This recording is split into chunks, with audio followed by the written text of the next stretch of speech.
Merci mon cher concitoyen de l'opportunité que vous me donnez pour m'exprimer à travers votre chaîne par rapport à l'actualité brûlante, notamment l'alternance du pouvoir suprême rendue au 12 octobre 2025. Je suis secrétaire national à l'organisation du Front pour le Salut National du Cameroun, suspendu du parti comme 8 autres pères fondateurs. Non pour des raisons disciplinaires comme prétend votre confrère M. Pierre Lavarthe-Lomban, qui me connaît pourtant très bien, mais refuse de me joindre pour faire du journalisme d'investigation, alors qu'il me porte préjudice dans ces allégations tendancieuses. Il appartient au ministre Chiroma d'apprécier sa démission du gouvernement de la République, et non pas moi, car il sait mieux que quiconque la raison fondamentale découlant de cette décision capitale. Il a souvent affirmé à haute et intelligible voix qu'il n'est pas tenu par la plateforme, comme c'est le cas pour M. Bello Bouba Maïgari, mais qu'il décide librement d'accompagner son excellent Paul Biya jusqu'à la gare. En revanche, un proverbe peul dit ce qui suit. Si quelqu'un met du feu sur sa récolte, il sait très bien là où la cendre vaut de l'or. Je ne peux pas non plus apprécier la démission du président Bello Bouba Maïgari. Par contre, je peux témoigner de vive voix qu'elle émane de la base, en raison de la violation de la plateforme qui n'offre aucune visibilité, aucune retombée au parti en termes de dividendes à escompter. Certes, il y a 13 candidats retenus par Elecam en raison de la pluralité de candidatures dans certains partis. On attend la décision du Conseil constitutionnel pour voir véritablement les challengers de son Excellence Paul Biya. Permettez-moi de ne pas faire de commentaires sur les candidats qu'on ne découvre que le jour du scrutin. Ceci participe tout simplement à insulter la naïveté de l'électorat.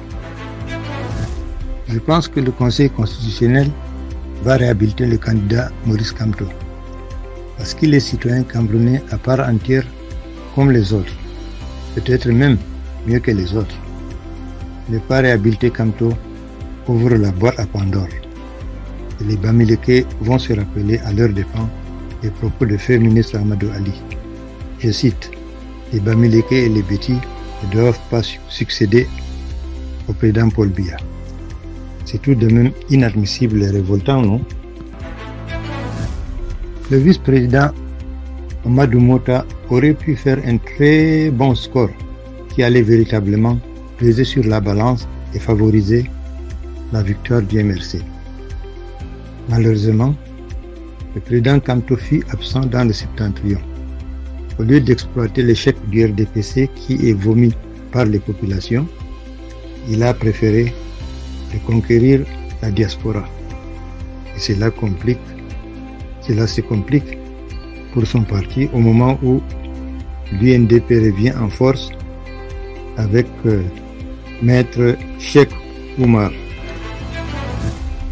Je suis parmi ceux qui ont été sévrés de leur ambition par ce régime. Heureusement, j'ai pris goût à la lecture et à l'écriture. En août prochain, je dédicace mon ouvrage intitulé Thérapie d'un pays malade de ses gestionnaires, le cas du Cameroun. Un livre de 609 pages. En 2026, je céderai mon association pour la défense des droits des opprimés à un jeune, puis je rejoins la mosquée pour préparer l'ultime voyage. Le bilan de son excellence Paul Biya après 43 ans est tout simplement catastrophique.